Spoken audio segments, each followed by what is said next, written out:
त्वांग्रीश ईशी भक्ति वेदांत स्वामी बहुपाद की जय। अनंत कोटि वैष्णव की जय। ग्रंथा श्रीमद् भागवतम की जय। निताई गौर हरि प्रेमानंदे। अचिंत्य इधर इसको हटाओ। जब तक से आसन ठीक नहीं है तब प्रवचन क्या करेंगे। आसन ठीक होना, आसन शुद्धि जरूरी है। ये नीचे रखो। अरे जैसे लगता है वैसे रखो। हाँ, इसके ऊपर रखो। चल ब्लैक वन, तो कुछ मत करो, मुझे करने दो। तो सीधा कर लेता हूँ, मुझे टेढ़ा रखने दो उसका। हाँ, मैं टेढ़ा आदमी तो टेढ़ा चाहिए। हाँ।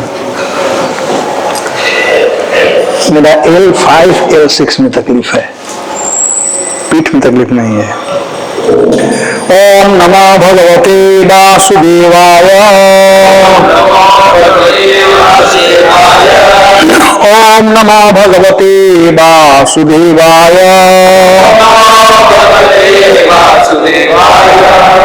ओम नमो भगवते वासुदेवाय।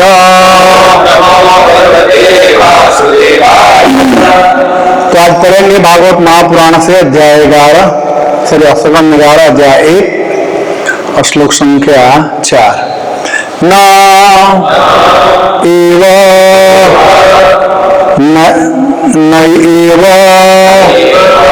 अन्यतः परिभव अस्य भवेत् कथश्चित्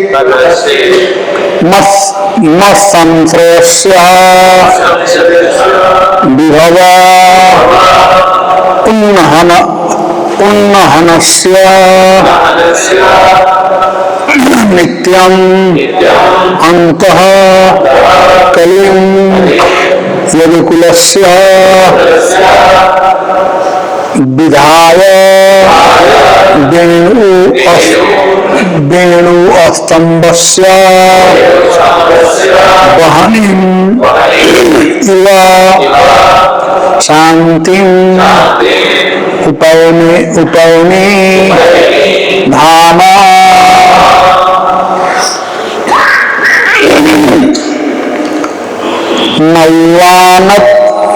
नैवान्यस्त्यत परिभवो यस्य भवेत् कश्चिन्।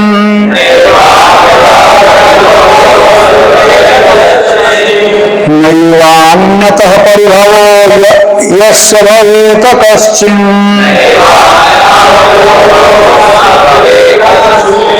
मत्संश्रयस्य विभवो न हनस्य नित्यम्।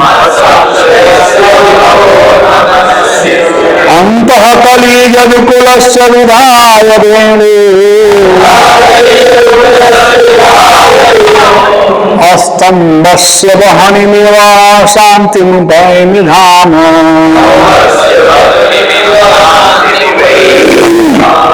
नैवान्यतः परिभवस्य भवेत् कश्चिन्।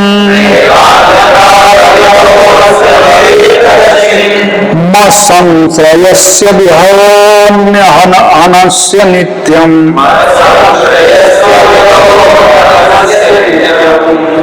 अन्तः कलिं यदुकुलस्य विधाय वेणु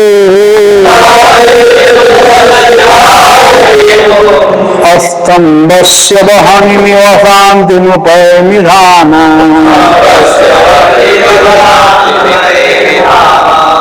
नैवान्यतः परिभवस्य भवेत् कश्चिन्।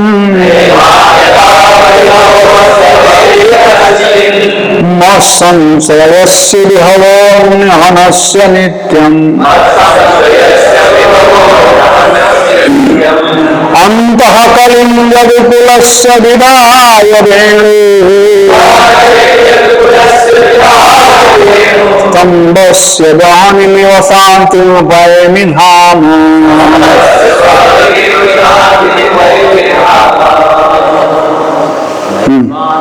परिभवस्य भवेत् कथश्चिन्।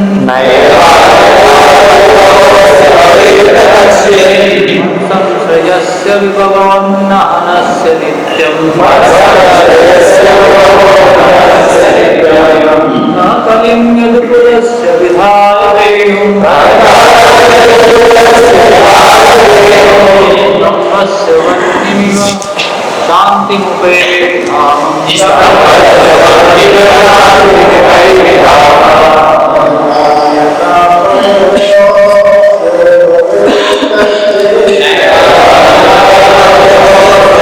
काला वाला निकल जाए।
नहीं चाहिए, ये बनाया गया इसीलिए। हाँ। और कोई प्राणी?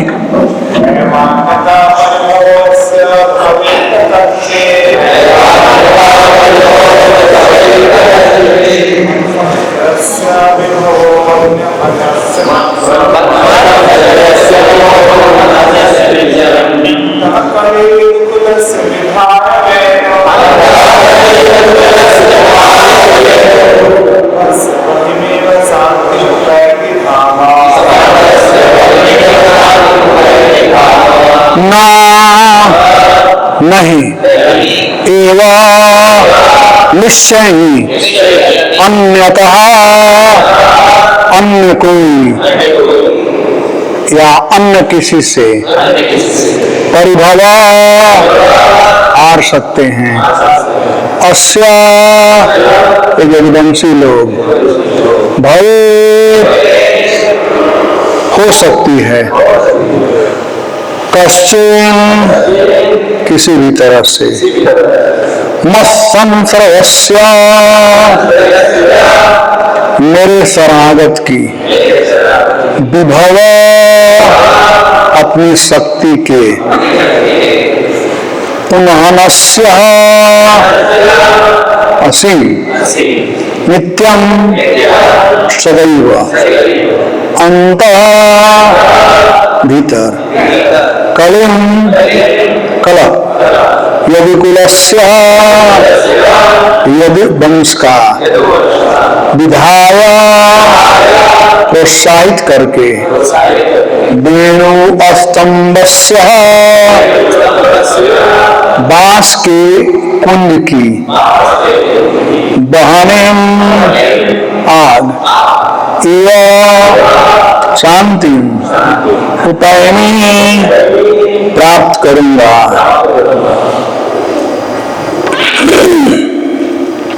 इसका इंग्लिश क्या है उपनिषद का?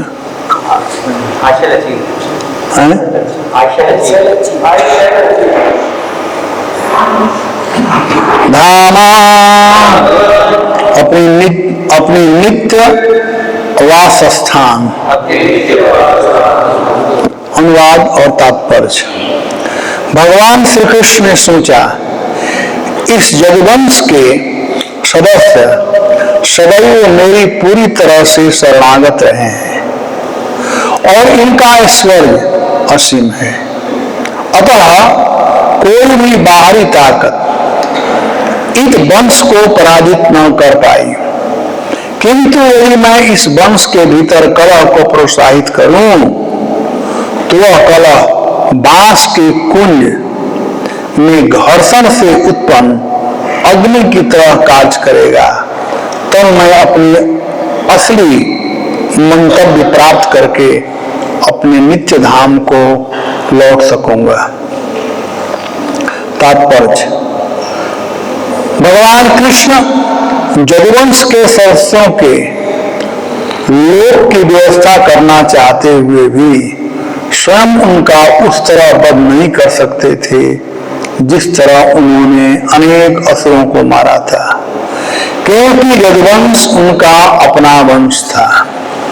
तब यह प्रश्न किया जा सकता है कि कृष्ण ने अन्यों के द्वारा उनके वध किए जाने की व्यवस्था क्यों नहीं की। इसलिए इस श्लोक में कहा गया है, नैवान्यतः परिभव अस्य भवेत कश्चिन। चूंकि यदुवंश उनका अपना वंश था, इसलिए ब्रह्मांड का कोई भी व्यक्ति, यहाँ तक कि देवता भी उसका संहार करने में समर्थ नहीं थे। वास्तव में जैसा कि विश्वनाथ चक्रवर्ती ठाकुर संकेत करते हैं कि इस ब्रह्मांड के भीतर यदुवंश के सदस्यों का कोई अपमान भी नहीं कर सकता था। उन्हें हराने या मारने की बात तो दूर रही। इसका कारण मत संशयस्य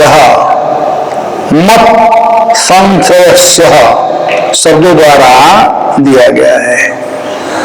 यदुवंशियों ने कृष्ण की पूर्ण शरण ले रखी थी, अतः उन्हें सदैव कृष्ण का निजी संरक्षण प्राप्त था।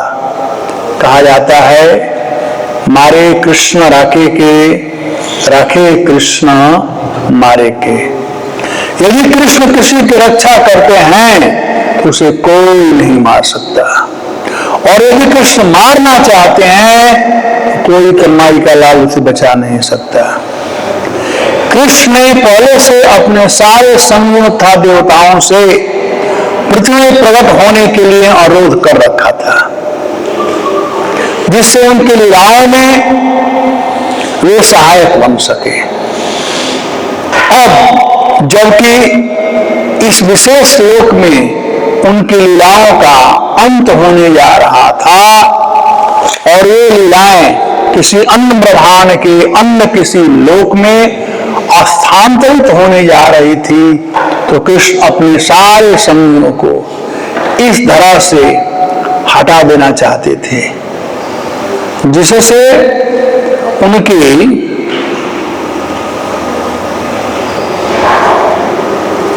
अनुपस्थिति में वे भार न बन सके। चूंकि भगवान का अपना ही वंश होने तथा अपनी ही सेना होने से शक्तिशाली यदुवंश संभवतः किसी द्वारा पराजित नहीं किया जा सकता। इसलिए कृष्ण ने उनमें आंतरिक कलह कराई।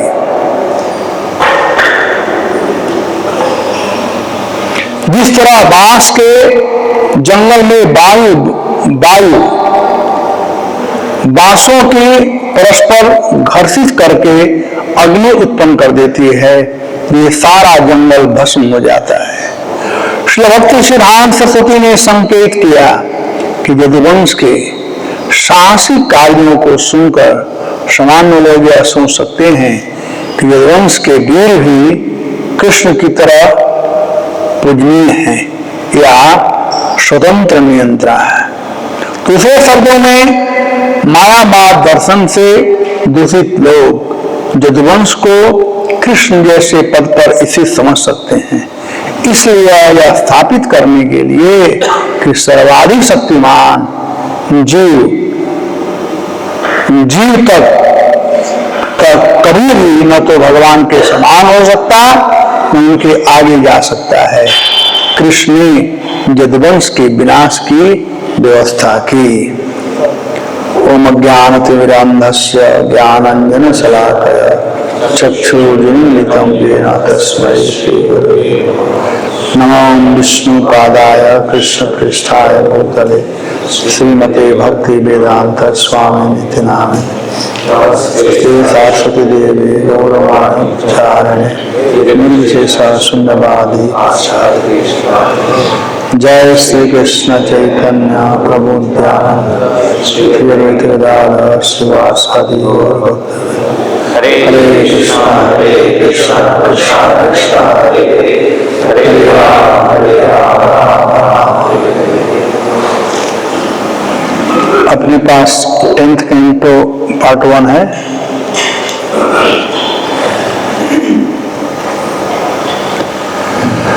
हरे कृष्णा कृष्णा कृष्णा हरे हरे हरे राम राम राम हरे हरे। तो अब तक से तामसिक प्रवृत्ति वालों का काम तमाम हो गया है।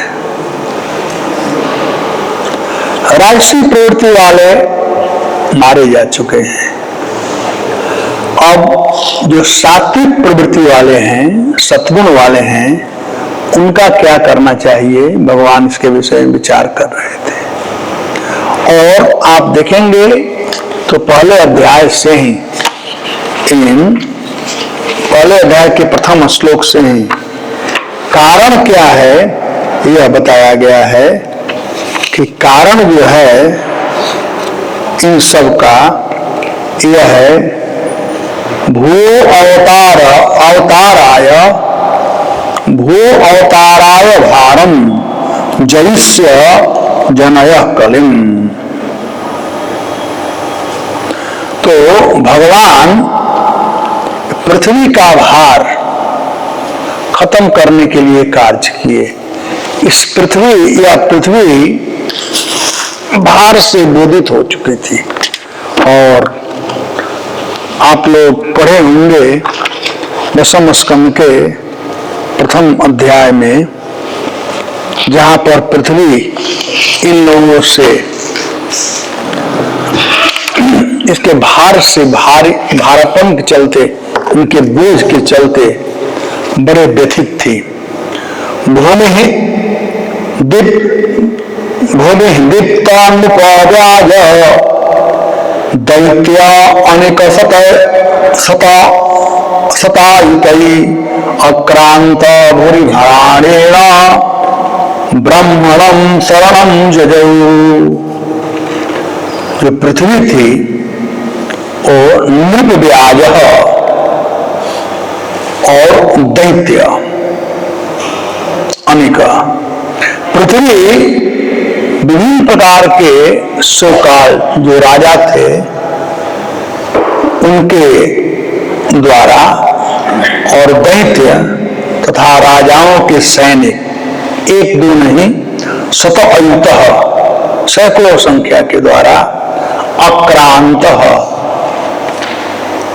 भूरिभारेण उनके भार से बहुत व्यथित हो गई थी, बोझिला हो गया था। इसलिए माता पृथ्वी उनके भार को सहन नहीं कर पा रही थी। तब वह ब्रह्मा के पास गई। और यहाँ पर सुखदेव गोस्वामी कहते हैं कि ब्रह्मा के पास कैसे गई। गौभूत्वा अश्रुमुखी खिन्ना कुवंती करुणम विभो। बेचारी बहुत दुखी भाव से रोती हुई, अश्रुमुखी आंखों से आंसू बह रहे थे और खिन्ना अत्यंत दुखी थी। और आया हुआ करुणम दया की याचना करते हुए बेचारी बनकर गई थी। कहां पर? विभो, उन ब्रह्मा जी के पास जो सर्व सामर्थ है। पृथ्वी ब्रह्मा जी सबके पिता है, पिता है। तो पृथ्वी के पिता है, पृथ्वी का रचना वे किए। बाप सब कुछ सह सकता है लेकिन अपने बेटी के आंखों में आंसू नहीं देख पाता है। इसलिए यहाँ पर सुखदेव गोस्वामी कहते हैं अश्रुमुखी खिन्ना। पृथ्वी गई थी तो अत्यंत दुखी थे और दुख का पहचान क्या है, दुखी थी। कोई हंसता हुआ जाएगा कि मैं बहुत दुखी हूं तो कहेंगे कि लोग दुखी हो तुम, उसके लिए नाटक नहीं, मतलब दुखी जो होगा तो उसका मुंह एकदम खिन्न रहेगा, मुंह लटका हुआ रहेगा, आंख से आंसू बहेंगे। तो इस प्रकार से बेचारी बनकर के वो हक गई थी। और तब बाप होता है, ब्रह्मा जी से रहा नहीं गया। तब ब्रह्मा जी, और वो अकेली नहीं गई थी, और जब वहां पर गई तो ब्रह्मा जी सभी देवताओं को बुलाए।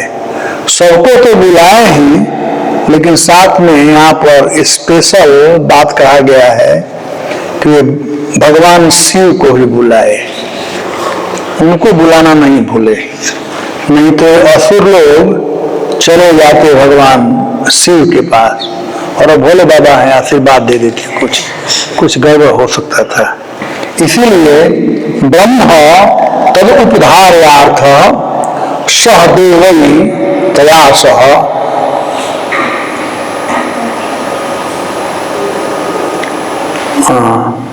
जगामम सत्रिमानम तिरम चिरपयोनिधे।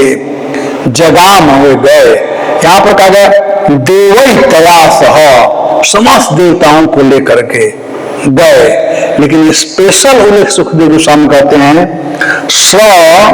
त्रिनयना, 3 आंख वाले भगवान शिव को लेकर गए, क्योंकि शिव जी गड़बड़ कर देते हैं कुछ भी किसी को।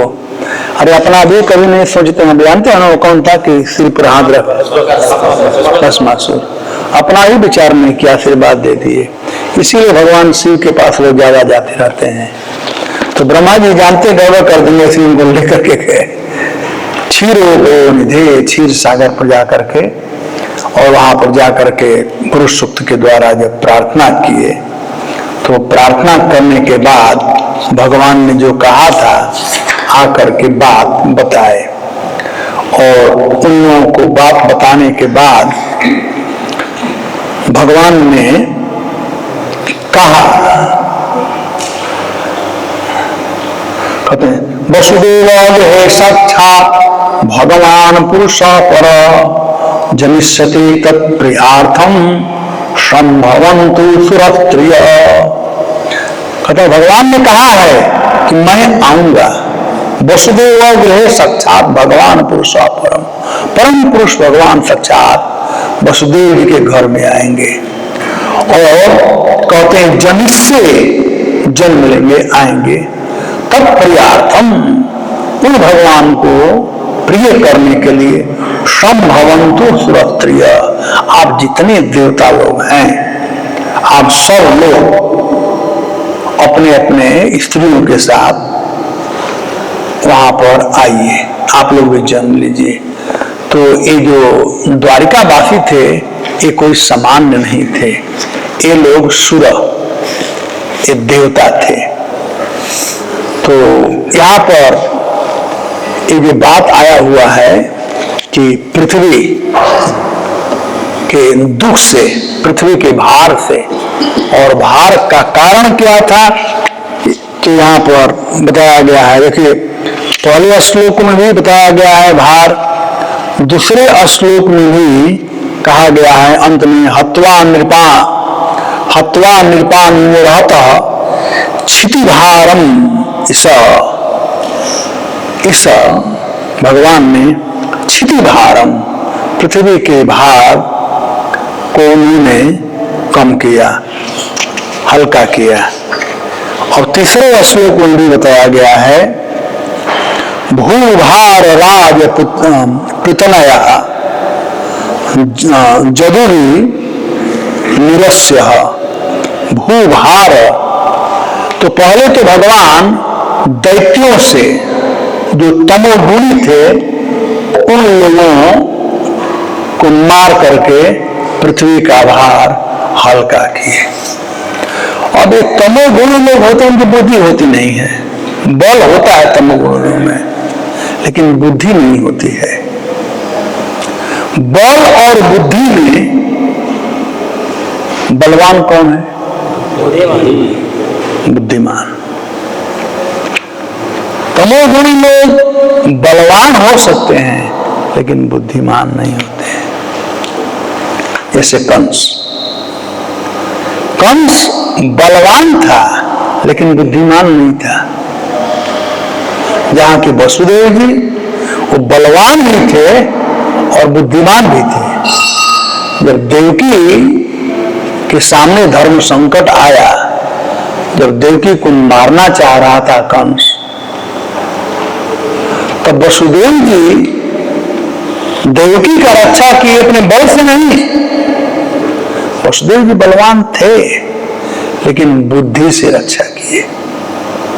और वसुदेव जी ने ये भी कहा, वहां पर सुखदेव गोस्वामी कहते हैं कि जित व्यक्ति को चाहिए धर्म संकट में ऐसा कुछ संकट आ जाए तो अपना बल बुद्धि दोनों लगा देना चाहिए, और यदि नहीं कुछ हो पाता है तो भगवान की इच्छा। हम लोग प्रायः बल का प्रयोग करते हैं तो बुद्धि कहता है ठीक है, वो करिए, हम चुपचाप बैठे रहेंगे। जो व्यक्ति बल का प्रयोग करता है उसमें अशांति होती है, क्योंकि बल का पहला असर पड़ता है मन पर। जिसको बल होता है उसका मन चंचल होता है, पहला असर मन पर पड़ता है। और जिसके पास बुद्धि होती है उसका भी असर मन पर पड़ता है, लेकिन मन को कंट्रोल कर करके। बुद्धि मन को कंट्रोल कर लेता है, तो ज्यादा मत फड़फड़ाओ, मत, शांत रहो। शांति रहोगे तो उत्तर मिल जाएगा। लेकिन जिसको बुद्धि नहीं है, धन है या बल है, कुछ गड़बड़ हो गया तो घर में देख लूंगा कौन आदमी है, बुद्धि नहीं है। तो तमोगुणी वाले जो होते हैं उन्हें बुद्धि नहीं होती। ऐसे आजकल प्राय लोग हैं, बुद्धि की कमी है। इसीलिए पुस्तक वितरण की बड़ी आवश्यकता है, भगवत गीता की वितरण की आवश्यकता है, लोगों को बुद्धि देने के लिए। कृष्ण भक्ति का प्रचार बहुत जरूरी है, लोगों को बुद्धि देने के लिए। तो जो तमोगुण लोग थे उनको तो भगवान हाथ से ऐसे ही मारपीट कर खत्म कर दिए। पुतना को तो केवल अपने अधरों से खत्म कर दिया, स्तनपान करके। तो जितने तमोगुणी थे हाथ से मारपीट करके भगवान बहुत बदमाश कहेगा, कोई बुद्धि नहीं, क्या करेंगे भगवान, छोड़ दिया उन लोगों को। और जो रजोगुणी थे उनके पास बल भी था और बुद्धि भी था, लेकिन फिर भी बुद्धि उतना नहीं था जितना चाहिए। तो तमोगुणी है, उनका जो बल है केवल अपने स्वार्थ के लिए है, अपने लिए है। जो रजोगुणी है उनके पास बल तो है ही, लेकिन बुद्धि भी है, और वो भी लिमिटेड बुद्धि है। तो वो क्या करते हैं, ये भी स्वार्थी ही है, अपने स्वार्थ के लिए बुद्धि का प्रयोग करते हैं, दूसरों को भरण पोषण कर करके चिल्ला चपाटी बना करके रखते हैं, मूर्खों को मूर्ख बना करके। जैसे कंस के पास बहुत चिल्ली चपाटी थे, पुतना से लेकर के केसी दमन तक सब उसके चिल्ला चपाटी थे। और कैसे रखा था इन लोगों को, सब अलग अलग देश प्रदेश के थे, लेकिन बुद्धि था। तो उन लोगों को भगवान बुद्धि वालों से मरवाए, अपने नहीं मारे। और देखो ना महाभारत में कहा लड़ाई की, भगवान रथ पर में ड्राइवर बनकर तुम मारपीट करो, लोहा को काटता है, मैं के बीच में पड़ूंगा। तो प्राय आप देखोगे कि राजाओं के द्वारा ही मरवाए। जरासंध बहुत बड़ा बलवान आदमी था, तीन की तरह भगवान मरवा दिए। ऐसा बात नहीं कि भगवान नहीं मारते, भगवान मार सकते थे, लेकिन अपने को बुद्धिमान समझते थे बुद्धिमानों के द्वारा। और बात हुआ कि तमोगुणी तो मर गए, रजोगुणी मर गए, अब सतगुणी लोगों का करना चाहिए। तो श्लोक संख्या 2 हाफ में वर्णन किया गया है और 3 हाफ में भी वर्णन किया गया थोड़ा रजोगुणी वालों का, और सतगुणी वालों का वर्णन किया गया है 3 हाफ से ही। मन में अनवय ननु गतो अपि गतम ही भारम, मारे तो गए राजा लोग, रजोगुणी लोग खत्म हो गए, लेकिन सतगुणी अभी बाकी हैं। कहते हैं गतो अपि, ये कहीं लगा दीजिए, 2 कहीं लगा दिए, वो बड़ा है मैं तो छोटा थोड़े हूँ, मैं 3 फीट थोड़े हूँ, मैं भी 6 फीट का हूँ, पहले 6 था, थोड़ा मोटा होने से कम हो गया है। हाँ, तो हो रहा था मन में भगवान कहते हैं मैं समझ रहा हूं, अवन है मनु गतो अपि गतम हिवारम, ये राजा लोग मारे गए हैं, तो मेरे समझ से लगता है कि अब पृथ्वी का भार खत्म हो गया है, यानी अपना काम खत्म हो गया, अब चलना चाहिए। भगवान क्या हो गया, लेकिन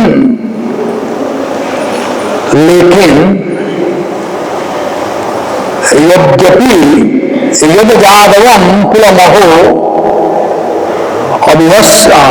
अभ्यस्य मापते, लेकिन अभी भी ये जादव लोग जीवित हैं, अभी भी जादव लोग। यद जादवम कुलम अहो अभिश्रयम आस्ते, पृथ्वी का भार तो खत्म हो गया, पृथ्वी का भार जादवों से, माता पृथ्वी जादवों से पीड़ित नहीं थी, सत्गुण प्रधान लोगों से पीड़ित नहीं थी, लेकिन भगवान समझ रहे थे कि इन लोगों का भार भी है। तो कल प्रिय गोविंद प्रभु बतलाए अच्छा तरह से, और उसमें से बचा खुचा रह गया तो उसको मैं आज बताता हूं। तो एक ये भी बात था कि भगवान देखिए सब तो भार हो खत्म हो गया, लेकिन जादव लोग अभी हैं। तो कोई प्रश्न कर सकता है कि जादवों का भार खत्म कैसे होगा, जादव कैसे भार बन सकते हैं, तो भक्त हैं सबके सब, वो सतगुणी हैं, सतगुणी लोग कैसे भार बन सकते हैं। तो देखो लोहा जब आग में रखोगे तब तक से तो आग का रूप धारण करेगा। जब हम सब लोग भक्ति में लगे हुए हैं तो भक्त रह सकते हैं, लेकिन भक्ति छोड़ करके विषय वासना में लग जाएंगे तो भक्ति खत्म हो जाएगी। तो जादव लोग उसी प्रकार से भगवान सोचे कि सब तो हैं, लेकिन जादव लोग अभी बाकी रह गए हैं, ये सतगुणी लोग हैं। और इन सतगुणी लोगों को भगवान नहीं, जिनका भगवान आश्रय दिए हैं, जिनका भरण पोषण किए हैं, उनको कैसे मार सकते हैं। कहा जाता है कि जिस पेड़ को लगाते हैं उस पेड़ को काटना नहीं चाहिए। तो भगवान जिनको आश्रय दिए हैं उन्हें कैसे मार सकते थे, लेकिन चाहते थे कि ये लोग भी जाएं, क्योंकि यदि मैं चला जाऊंगा, भगवान देखे कि पृथ्वी भार विहीन हो गई, भार खत्म हो गया, महाराज युधिष्ठिर हस्तिनापुर के राजा हैं, चहुओर से पृथ्वी सुरक्षित है, तो भगवान का कोई प्रयोजन नहीं था। और भगवान के भक्त व्यर्थ काल नहीं बिताते हैं कहीं पर, they don't like to waste their time, devotee हो चाहे भगवान हो। तो भगवान बोले चलो दूसरे जगह चला जाए, यहाँ काम खत्म हो गया, लोग का कमी थोड़े, अनेक लोग हैं। तो भगवान अब दूसरे लोक में जाना चाहते, दूसरी जगह जाना चाहते थे, लेकिन तब तो याद आ गया कि जादवों का क्या होगा, जादवों क्या होगा। और इसमें बड़ा सुंदर कारण बताया गया है। इसमें ये जो आज का श्लोक है, मत्संश्रयस्य नित्यम विभव पुंहनस्य अस्य कथचितम अन्यतः न एव भवे यदुकुलस्य अंतः कलिं विधाय बिन्दु अस्तंभस्य वहन इव शांतिं धामम उपैमि। जब कोई मरना चाहता है ना तो कहता है मैं शांति से मरना चाहता हूं। मैं कहता हूं ना कि भगवान शांति से मर जाऊं वो अच्छा है। भगवान हम मरना नहीं चाहते हैं, भगवान भी शांति चाहते हैं। इव मतलब निश्चय है। इसी प्रकार से शांति धाम उपाय में, ताकि मैं अपने शांति से अपने धाम को जा सकूं। जब तक से रहेंगे हमारे लोग, ये हमारे हैं, मत्संश्रयस्य नित्यम, नित्य प्रतिदिन मेरे आश्रय में है। तो भगवान का विधिल उनमें लगा हुआ है और उनका विधिल उनमें लगा हुआ है, दोनों का मन नमस्कार। एक तरह से इनका मन भगवान में लगा है और भगवान का मन तो दुख दुख करता रहेगा, ऊपर चले जाएंगे तो ये सोचते रहेंगे। दूसरा बात, ब्रह्मा जी ने कहा था इन लोगों कि आप लोग आ जाओ, और कुछ तो नित्य पार्षद थे। तो भगवान इन सब लोगों को लेकर के आए थे और भगवान के लिए आए थे। तो भगवान का रिस्पॉन्सिबिलिटी बन जाता है कि भाई जिसको जहां से लाया हूं वहां दे दो। आजकल तो शादी विवाह में वो भाड़े पर सब कुछ मिल जाता है, राइट? खाना बनाने वाला, बर्तन इत्यादि। आप लोगों को याद होगा कि पहले जब शादी विवाह होता था तो गांव में अलग अलग घरों से वो परात लाते थे, बाल्टी लाते थे और क्या क्या सामान लाते थे, जो भी शादी विवाह में लगेगा। यहाँ तक कि वो मैट्रेस और रजाई, जरा कभी में शादी हो तो रजाई दूसरे घर से ब्लैंकेट लेकर आते थे। किसी को याद है? मुझे तो याद है। आज भी गांव में होता है, गांव में ऐसा ही होता है। और बारात वाले 100 लोग आएंगे तो कोई अपने घर में 100 मैट्रेस बनवाकर थोड़ी रखा है, न तो भाड़ा भर लाएगा, तो दूसरे घर से मांग कर लाता था।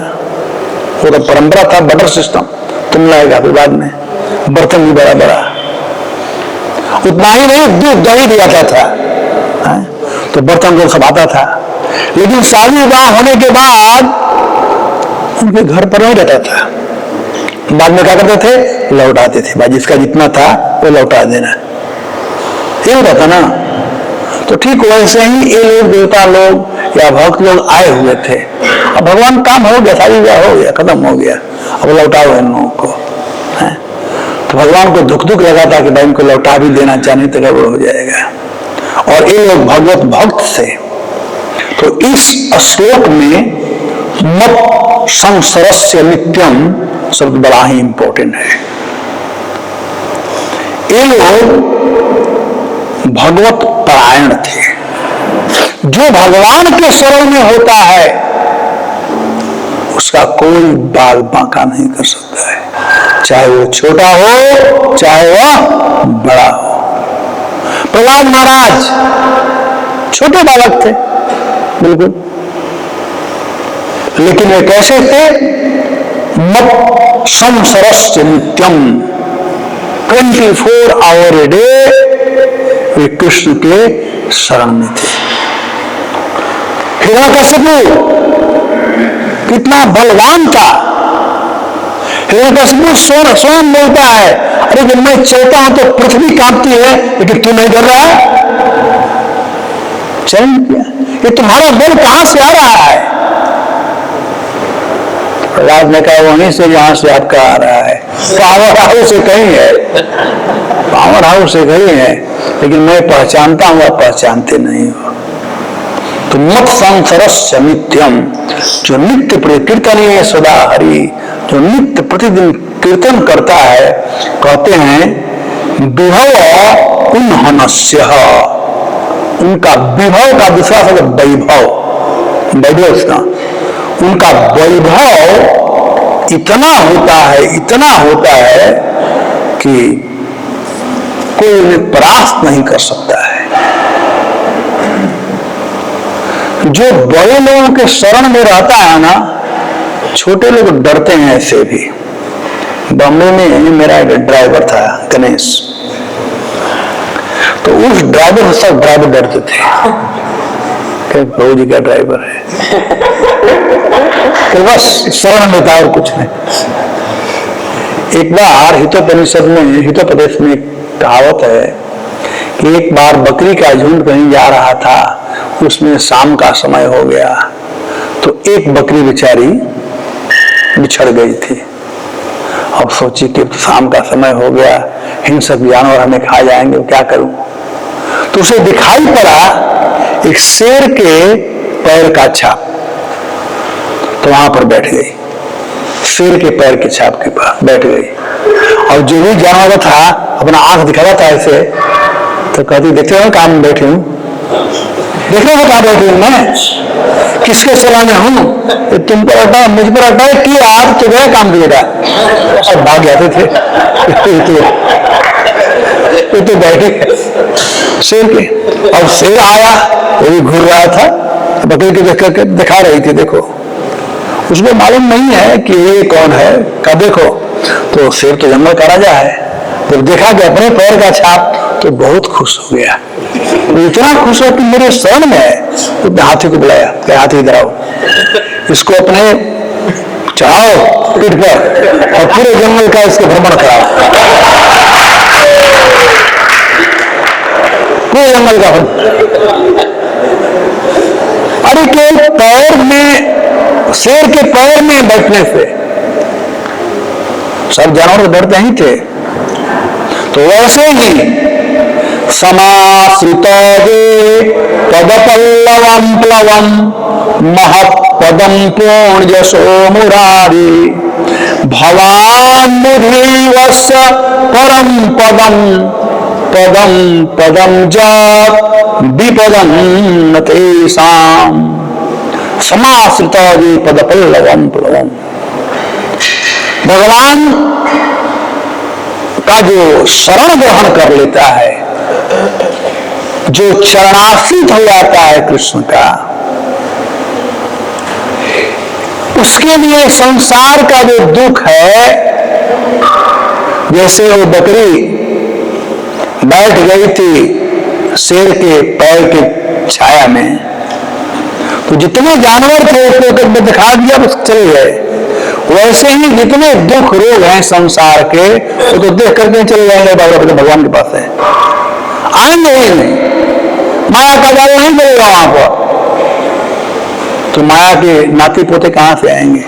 ये रोग, बीमारी, दुख, टेंशन, ये सब माया का प्रदत्त है, वो सब कोई नहीं आएगा। यहां तक कि जमराज भी नहीं आएंगे। जमराज का स्टैंडिंग ऑर्डर है अपने दूतों को कि भैया हरे कृष्ण वालों के पास मत जाना, भूल करके भी मत जाना। न संश्रयस्य, जो कृष्ण के शरण में है उनके पास, जाको राखे साइया मार सके न को। जिनका रक्षा भगवान करेंगे, कौन मार सकता है। एक दूसरा कथा मुझे याद आ रहा है कि एक बार गर्मी का दिन था, एक बहेलिया किसी प्रकार से आया एक बट वृक्ष के नीचे, उन्हें भूख लगा था, भूख प्यास से तड़प रहा था, गर्मी था, तो आया और बट वृक्ष के नीचे बैठा। तो ऐसे ही ऊपर देख रहा था, तो देखा कि कबूतर और कबूतरी दोनों बैठे हुए हैं। तो बहेलिया ने सोचा कि भगवान कितने दयालु हैं, हमारे लिए भोजन का व्यवस्था कर दिए। उसे बहुत ज्यादा भूख लगा था, तो धनुष पर बाण चढ़ाया और सोचा कि जब थोड़ा दिन नजदीक आएंगे तो मारे मारे तो जन्म मर जाए। तब तक से एक चील ऊपर से मंडरा रहा था। वो चील ही उनको गीत दृष्टि कहते हैं ना, बड़ा दृष्टि वाला, वो देख लिया। तो गीत ने सोचा कि बहेलिया मारेगा तो एक तो उसका होगा, दूसरा ये होगा, उसको मैं पकड़ूंगा। तब तक से वो जो कबूतरी थी, कबूतर था, कबूतरी थी। स्त्रियों का इस मामले में ममता जो है ना ज्यादा होता है। तो घर में हमारी माताएं, छोटे हम जब थे तो भोजन बनाती थी और हमारे ऊपर ध्यान रखती थी कहीं हम आग के पास न चले जाएं, पानी के पास न चले जाएं। एक साथ में करीब जगह मन उनका लगा हुआ था। भगवान स्पेशल व्यवस्था किए हैं। तो वह कबूतरी देख ली, देखी कि नीचे तो बहलिया धनुष चाह पर बाण चाहकर बैठा हुआ है। तुरंत ऊपर देखी तो ऊपर देखते गिद्ध घूम रहा है। तो अपने पति से कहती है, देखो जी हम लोगों का जीवन खतरे में है। नीचे बहलिया धनुष पर बाण चढ़ा है और ऊपर गिद्ध मंडरा रहा है। तो क्या करना चाहिए? कहा कुछ मत करो, जहां हो तुम वहीं रहो और बोलो हरे कृष्णा हरे कृष्णा कृष्णा कृष्णा हरे हरे। ये पूर्व जन्म के भगत थे दोनों। कुछ देर नाम जपा दोनों पति पत्नी मिलकर के। कुछ समय के बाद स्त्री स्वभाव उसे रहा नहीं गया। कहा देखो कुछ उपाय करना पड़ेगा, कुछ उपाय करना पड़ेगा। सोचो कुछ उपाय। मैं आपके शरण में हूं, आप मेरे पति हो, रक्षा करना आपका काम है। कुछ उपाय सुनो। कुछ बात भी मत करो, समय मत बर्बाद करो, भगवान का नाम लो। हरे कृष्णा कृष्णा कृष्णा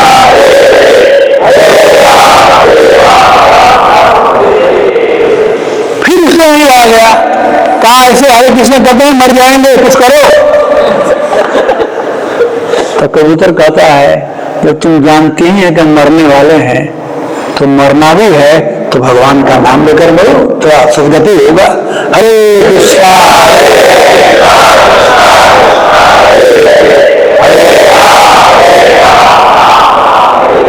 तो भगवान ने जब अकाट निष्ठा देखा इस कबूतर का, तो भगवान की जो शरण में है मत संसरस्य नित्यम, जो भगवान के शरण में है, भगवान इतने निष्ठुर नहीं है। तब तक से क्या हुआ कि बट वृक्ष से अंदर से एक कोबरा सांप निकला। मैं सुना कानपुर में का बहुत कोबरा निकल रहा है। तो एक कोबरा सांप निकला। बहलिया का तब मन ऊपर लगा हुआ था, कब दुनाएंगे कब दुनाएंगे। तब तक सांप आकर डंस दिया। तो डंस दिया तब जब विष आने लगा उसके शरीर में तो अपने बाप बाण छूट गया। जब बाण छूट गया तो बाण सीधे गया और जो गिद्ध ऊपर था उसके ऊपर लग गया। तो मारने वाले थे वो मर गए और जो मरने वाले थे वो बच गए। इसी कहानी के बाद यह श्लोक आता है, जाको राखे साइया मार सके न कोई, बाल न बाका कर सके सब जग बैरी हो। तो भगवत आश्रय बहुत जरूरी है और हम लोग सौभाग्यशाली हैं कि श्री प्रभुपाद और चैतन्य महाप्रभु के पास से हम लोग राधा माधव के आश्रय में हैं। यदि इस आश्रय को पकड़ रहे हैं कब? नित्यम, not only morning Bhagavatam class और मंगल आरती टाइम, नित्यम निरंतर कीर्तनीय सदा हरे नित्यम। यदि ऐसा करेंगे तो कहते हैं विभव अनहस्य, तो अनंत शक्ति आएगी। इसी बात को यहाँ पर तात्पर्य में मारे कृष्ण राखे कृष्ण मारेंगे। तो विभव अनहस्य, विभव मतलब वैभव संपत्ति, मतलब बहुत ज्यादा, और अहनस्य जिसको हनन न किया जा सके, जिसे खत्म न किया जाए, इतना वैभव हो जाता है। वैभव कई प्रकार का, जैसे गजः तुर्यादि उत्शृंखल जनबल धनबल सौंदर्य बल आदि। तो ये क्या क्या वैभव है? कहते हैं गज बल, गज हाथियां, द्वारका में हाथियों को नहीं था, रथ घोड़े इत्यादि, और उतना ही नहीं, कुछ श्रृंखला इनके पास इतना बल था कि बल के चलते लोग उच्छृंखल थे, यानी आउट ऑफ कंट्रोल, चंचल बुद्धि, जन बल। ऐसे नहीं कि हम एक हमारे एक, हम दो हमारे एक, ऐसा नहीं था। एक और 50 लड़के थे। कृष्ण जी के कितने बेटे थे? महाभारत की लड़ाई में भी लड़ाई किए थे वो लोग। जन बल, धन बल, और धन बल का, द्वारिका के बल का कहना ही क्या है। द्वारिका के बल में वर्णन किया गया है कि द्वारिका जो था वो सोने का महल था, विश्वकर्मा जी बनाए थे। तो घर ही इतना अच्छा है, देखो बाप रे बाप, इतना बड़ा घर, वो भी अभिमान होता है हमारा इतना बड़ा घर है, समुद्र के बीच में घर है। तो टापू पर घर तो बड़ा खुदता है, हमारा घर टापू पर है, पहाड़ पर तो कहना ही क्या है, समुद्र के बीच में। उसके बाद सौंदर्य इनके पास था, धन था, संपत्ति था, अत्यंत सुख था, द्वारिका वैकुंठ था, वहां दुख कुछ था ही नहीं, सब सुखी सुखी थे वहां पर। तो कभी कभी हम ऐसा कल्पना करेंगे कि सुख ही सुख चाहिए, तो जब इस कल्पना में रहेंगे तो हम भगवान को भूल सकते हैं कि सुख चाहिए। कभी कभी मन सोचता है कि सब कुछ जो मुझे मिल जाएगा, मैं सब प्रकार से सुखी हो जाऊंगा, तब अच्छा से भक्ति करूंगा। सुख से भक्ति नहीं होता है। जितना भक्ति दुख से होता है उतना सुख से नहीं होता है। दुख में सुमिरन सब करे, सुख में करे, सुख में मिल जाते हैं। इसलिए कहा जाता है, रामायण में वर्णन किया गया है कि जो दुख होता है वह शिक्षा के लिए होता है, और सुख होता है वह परीक्षा के लिए होता है। वो परीक्षा का घड़ी है कि भजन हो रहा है कि नहीं। सुख की घड़ी में सब कुछ ठीक है और भजन नहीं हो रहा है तो गड़बड़ हो जाएगा। तो इन लोगों के पास इतना बल था, इतना वैभव था, अनंत शक्ति, अनहनस्य अस्य जादवाना, जादवों के पास कथचितम ये किसी भी प्रकार से परिभव न अन्यतः, ये किसी प्रकार से पराजित नहीं हो सकते। कदें अन्यतः, ठीक है, इस धराधाम पर कोई नहीं होगा बलवान जो पराजित कर सके। तो देवता लोग कर सकते हैं, देवता के द्वारा यह लोग हो सकते हैं। तो तरह ही इदम किम इति कहते हैं नहीं, वो भी नहीं हो पाएगा देवताओं के द्वारा बने, अन्यथा कहते उनके द्वारा बने न एवं भवे, नहीं हो सकता है। अतः अधिकुलस्य अंतः, तब भगवान सोचें तरह ही इदम किम इति संवर्तव्यम तत्राह विभो अनहनत्यस्य इति। तब भगवान सोचे कि इतने बल वाले लोग हैं, इन लोगों को कैसे खत्म करना चाहिए। भगवान सोचे पड़ गए। तो कोई प्रश्न कर सकता है कि भगवान क्यों मरवाना चाहते थे? ये इनके लोग हैं, वो उनके आश्रय में हैं, उनके आश्रित हैं, तो भगवान क्यों मरवाना चाहते थे इन लोगों को? भगवान मारना नहीं चाहते थे, मरवाना चाहते थे। भगवान यदि मारना चाहे तो मार सकते थे, लेकिन भगवान मारना नहीं चाहते थे। भगवान के आश्रय में होता है, भगवान उसका रक्षा करते हैं, न कि मारते हैं, पहला बात। लेकिन मरवाना तो है। तो कारण क्या है? भक्ति सिद्धांत सरस्वती गोस्वामी इस श्लोक किताब पढ़ में जो बताए हैं कि यहाँ पर भक्ति सिद्धांत सरस्वती ने संकेत किया है कि यदुवंश के साहसिक कार्यों को सुनकर समान लोग यह सोच सकते हैं कि यदुवंश के वीर भी कृष्ण की तरह पूजनीय और स्वतंत्र नियंता है, वो भगवान है। तो इसलिए भगवान नहीं चाहते थे कि ऐसा मिसअंडरस्टैंडिंग पैदा हो। दूसरा बात यह कि ये लोग के पास इतना वैभव था, जन बल, धन बल, सौंदर्य बल, विवेक बल, सब बल था इन लोगों में। सब ईश्वर से ये लोग परिपालित थे। तो कभी कभी मिसगाइडेड भी हो सकते हैं, उनको कोई प्राप्त नहीं कर सकता है। और तीसरा कारण कि भगवान अब जा रहे थे तो सोचे कि बेचारे आकर हमको सहयोग किए हैं, और उनको जहां जरूरत पड़े वहां पर या भेज दिया जाए, या भगवान जा रहे थे तो इन लोगों को लेकर के जाना चाहते थे अपने धाम। तो भगवान इसीलिए कहते हैं यद्वा तरहि इदम किम इति संहर्तव्यम तत्राह। तो भगवान सोचे कैसे इन लोगों का संहार किया जाए, कैसे इन लोगों को खत्म किया जाए। तब कहते हैं अंतः कलिम यदुकुलस्य विधाय वेणु। भगवान सोचे पड़ गए कि कैसे इन लोगों को खत्म किया जाए।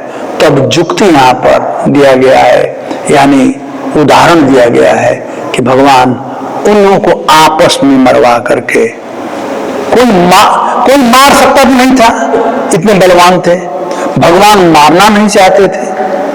तो तीसरा अब क्या बात रह गया, आपस में वो लोग मरे, आपस में मारपीट करे। और मारपीट द्वारका में भगवान नहीं कराए, कि द्वारका में होता तो गड़बड़ हो जाता। भगवान इन लोगों को बाहर निकाल कर ले गए प्रभास क्षेत्र में, क्योंकि द्वारका में उनकी पत्नियां थी, बड़े बुजुर्ग लोग थे, कभी झगड़ा आपस में कर भी लेते तो बड़े बुजुर्ग भाई झगड़ा क्यों करो, तो बड़ों को बात मानना पड़ता। पत्नियां थी, किसी का कोई बात मानना, हमारे पत्नी की बात मानना ही पड़ेगा। ये झगड़ा हुआ कैसे, जैसे यहाँ पर उदाहरण दिया गया है कि वेणु स्तंभस्य वहनी इव, जब वहनी इव यानी जब हवा के झोंका चलता है और बांस एक दूसरे में संघर्ष होता है तो उससे अग्नि उत्पन्न होती है। वहनी इव, अग्नि उत्पन्न होकर के और उसे जला डालता है, थोड़ा को जला देता है, पूरे बांस के खानदान को। बांस में ही आपस में घर्षण हुआ, हवा तो केवल उसमें अपना कार्य किया, लेकिन लड़ाई हुआ तो आग कैसे उत्पन्न हुआ, दो बांस के घर्षण से।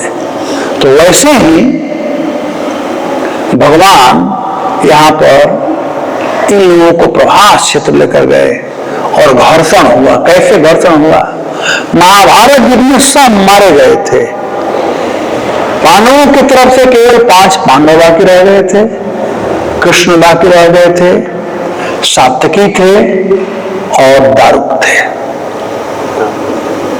भगवान के जो सारथी थे वो थे, सात्यकी थे और 5 पांडव बाकी रह गए थे।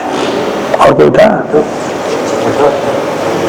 उधर लड़ाई करने थोड़े गए थे, हाँ यहाँ थे, वो बाहर थे, लड़ाई में नहीं थे।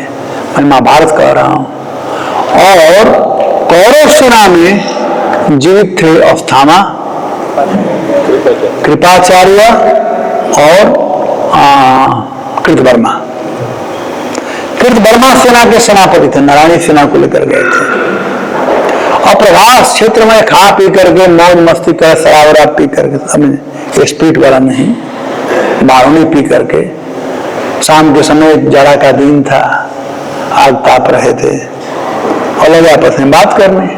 और बात हुआ महाभारत का, बात हो रहा था। तो कृतवर्मा खूब सराहना कर रहे थे, कैसे कैसे हमारी सेना लड़ी और पांडवों को क्या क्या किया। सात्यकी ने कहा बस बस तुम बहुत बात कर लिया, तुम्हारी सेना में देखा बड़े बड़े महारथी लोग मिल करके और हमारे अभिमन्यु का वध करा दिए। आखिर सात्यकी मामा थे अभिमन्यु के, कृष्ण चचेरे भाई थे। तो कहे किस प्रकार से तुमने अभिमन्यु का वध कराया, तुम भी तो था वहां पर ना, तुम्हें लज्जा नहीं लगी? बस हो गया, बांस घर्षण हो गया, बस यहीं से झगड़ा यहीं शुरू हुआ और कुछ नहीं था। निहत्थों पर तुमने वार किया, विष्णु पितामह के सामने तू ला दिया उसको, कैसे शिखंडी को ला दिया, कर्ण का रथ फंसा हुआ था, अर्जुन ने मार दिया है। तो उधर वाक बाण पहले शुरू हुआ कृतवर्मा और सात्यकी में, बदमाश चलो उठा लो। अब उठाए, वहां पर जो हो गया था, जो कि सांबा को श्राप हुआ था। वास्तव में वो लोग आ रहे थे द्वारकाधीश का दर्शन करने के लिए। जब ये ऋषियों से मजाक किए द्वारकावासी बच्चे लोग कि यह स्त्री गर्भवती है और जानना चाहती है कि इसे पुत्र होगा कि पुत्री, तो त्रिकालदर्शी हैं, तो सोनोग्राफी करने लगे, देखने लगे कि इसमें लड़का है कि लड़की है। तो क्या देख लिए, ये तो कपड़ा छिपाए हुए है, न लड़का है न लड़की है। समझ गए, मजाक कर रहे हैं, ये मजाक कर रहे हैं। इसलिए ऋषियों को बहुत गुस्सा हुआ। कहा जाता है पहले ड्रामा होता था ना, तो ड्रामा में पुरुष लोग स्त्री बनते थे और स्त्रियां पुरुष बनते थे। तो केवल क्षत्रिय लोग और वैश्य लोग और शूद्र लोग ड्रामा देखते थे, ब्राह्मण लोग ड्रामा नहीं देखते थे। ब्राह्मण लोग कभी ड्रामा नहीं देखे। तो इसका मतलब कि वैष्णवों को कभी सिनेमा नहीं देखना चाहिए। कभी देखते आप लोग ना मोबाइल पर, तो अब आ ही आता है आजकल, तो छोटा छोटा वाला है। तो वैष्णवों को सिनेमा नहीं देखना चाहिए। तो ब्राह्मण लोग ये ड्रामा कर रहे थे, लड़का को लड़की बना दिए थे। तो अपने कल्चर के अनुसार ब्राह्मणों को ड्रामा नहीं थे, ड्रामा कर रहे थे। तब उन्हें गुस्सा हुआ और श्राप दे दिए कि हमसे तुम मजाक कर रहा है। तो साधुओं से मजाक भी नहीं करना चाहिए।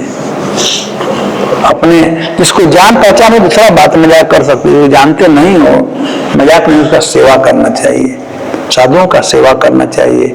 यदि रघुवंशी लोग सेवा किए होते उन ऋषियों का, नारद आदि ऋषियों का, तो लोग खुश हो, कितना अच्छा उनको आशीर्वाद दिए होते। लेकिन ड्रामा किए तो उन्हें अच्छा नहीं लगा, इसे वो श्राप दिए। और जब ड्रामा बुद्धि आ जाती है तो सब कुछ उल्टा ही होता है। सब बुद्धि नहीं था, ये बनावटी बुद्धि था। सांबा को स्त्री बनाना ये बनावटी बुद्धि था। सांबा कोई लड़की नहीं था, गर्भवती नहीं था, ये बनावटी था। और इसीलिए वे कृष्ण के पास नहीं गए। कृष्ण के पास भले भय था, डर के चलते नहीं गए। तो जहां भी बनावटी बुद्धि होगा वहां डर जरूर होगा। जहां पर असली बुद्धि होगा, छल कपट नहीं होगा, वहां डर नहीं होता है। जहां पर छल कपट होता है वहां डर जरूर होगा। तो इसलिए ये लोग कृष्ण के पास न जाकर के महाराज उग्रसेन के पास गए। वो भी अपना बुद्धि लगा दिए, तो बनावटी के साथ में भी बनावटी बन गए। कहते हैं उसे ग्राइंडिंग करके समुद्र में फेंक दो। यदि कृष्ण के पास गए होते तो ये देखना पड़ेगा कि किस प्रकार से सुबुद्धि काम करती है और किस प्रकार से कुबुद्धि काम करती है। हम लोगों को हमेशा सुबुद्धि के संरक्षण में रहना चाहिए, कृष्ण के संरक्षण में रहना चाहिए। यदि सुबुद्धि के संरक्षण में रहेंगे तो कृष्ण को प्राप्त करना आसान होगा। लेकिन कुबुद्धि के संरक्षण में रहेंगे, आर्टिफिशियल इंटेलिजेंस के संरक्षण में रहेंगे तो बचना बड़ा मुश्किल है। रियल इंटेलिजेंस में रहो, न कि आर्टिफिशियल इंटेलिजेंस में। सुबुद्धि में रहो, न कि कुबुद्धि में रहो। ऐसे भी कहा जाता है झूठ को कितना भी छिपाओगे वो सत्य नहीं बन सकता है। सत्य एक बार दुख देता है लेकिन झूठ बार बार दुख देता है। इसलिए झूठ नहीं बोलना चाहिए भक्तों को। सत्य के रास्ते पर रहोगे, गलती कुछ हो भी गया पर्सन एक बार डांट देगा, लेकिन झूठ बोलकर छल कपट करोगे तो आपकी बुद्धि साथ नहीं देगी, पहले भगवान साथ नहीं देंगे और अंततः विनाश होगा, जैसे कि यदुवंशियों का हुआ। तो ये बहुत बड़ा लेसन है, हमें सीखना चाहिए कि हमेशा सत पथ पर रहें, असत पथ पर न रहें, आर्टिफिशियल इंटेलिजेंस का सहारा न लें, रियल इंटेलिजेंस। और वह रियल इंटेलिजेंस क्या है? वह है मत संसरस्य नित्य, भगवान के शरण में रहें, और वह संभव है साधुओं की संगति से।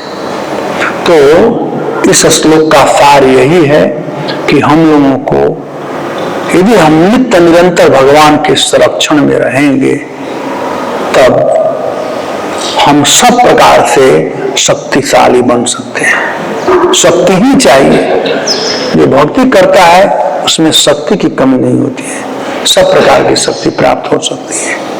लेकिन मोस्ट इंपॉर्टेंट है मत संसरस्य नित्यम, नित्य प्रतिदिन कृष्ण का आश्रय में रहें, कृष्ण का नाम लेते रहें, कृष्ण का चिंतन करें, कृष्ण के विषय में सुनें, कृष्ण का पूजा करें, कृष्ण हमारे जीवन के केंद्र बिंदु रहें, तब सब कुछ प्राप्त हो सकता है। और माया के शरण में रहेंगे तो केवल विनाश होगा। अब डिसाइड हमें करना है, भगवान ने हमको माइंड दिया है, इसका सदुपयोग करें कि हम दुरुपयोग करें। धन्यवाद। हरे कृष्णा। कोई प्रश्न है किसी को? यस, रामचरण जी।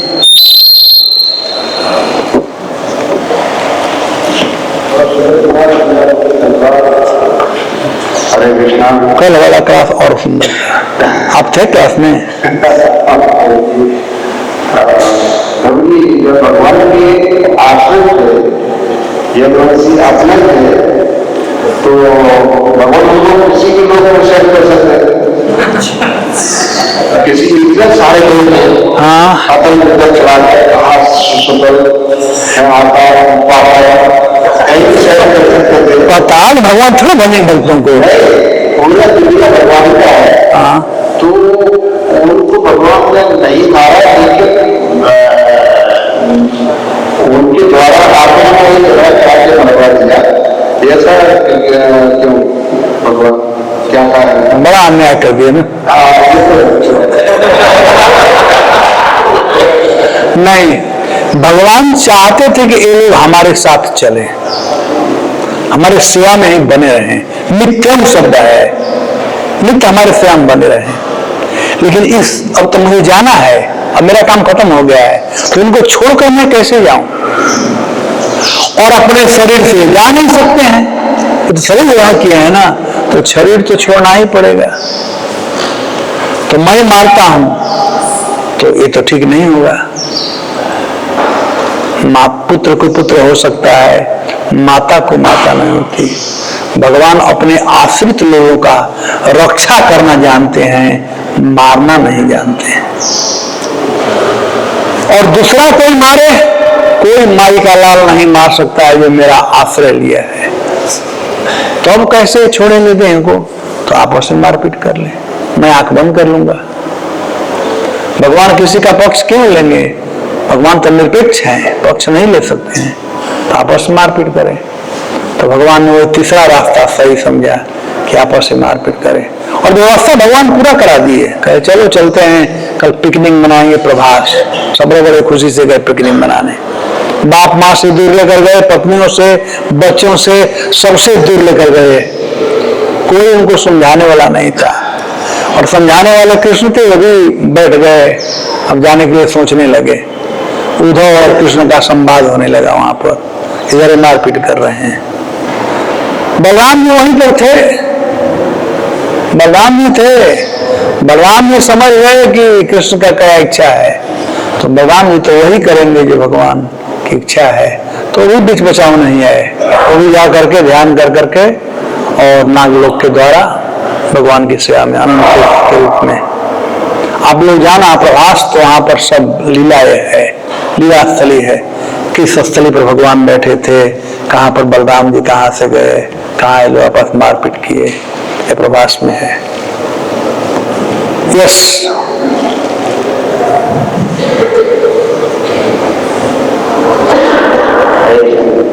बलराम जी किस माध्यम से या कैसे नाम गए? वो अनंत शेष थे तो शेषनाग के रूप में गए। समुद्र के लिए वहां पर बनाया गया चित्र अनंत शेष के रूप में चले गए और भगवान अपना शरीर छोड़कर गए। ऐश्वर्य लीला है, माधुरी लीला है कि शरीर चले गए वृंदावन से गोपियों के साथ में। अन्य कोई प्रश्न किसी को याद है? दरगाह कोई हुआ है देखा है? होल बलराम जी का एक होली रहते हैं, ऐसे अपने शेष का रूप लेके वो अपना सेवा जो नीचे धारण करते हैं वहाँ पे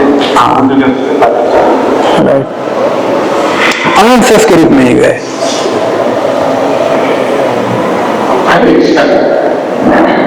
ये जो ब्रजवासी थे उनको स्वशरीर में लेते हैं, आपको भक्तवत्सल थे उनसे भी किसी को स्वशरीर में नहीं और बाकी लोगों को भगवान के पास जाना तो ऐश्वर्य छोड़कर ही जाना पड़ेगा, धन संपत्ति यही छोड़ दो। ऐश्वर्य भाव में थे वो लोग, माधुर्य भाव में थे। माधुर्य भाव वाले ऐश्वर्य को पहले ही छोड़ देते हैं, उन्हें किसी से आसक्ति नहीं होती है।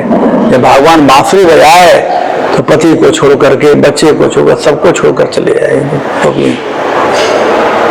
कृष्ण के लिए सब कुछ करने के लिए तैयार थे ग्वाल बाल लोग। कृष्ण जो कहे वो करने के लिए तैयार थे।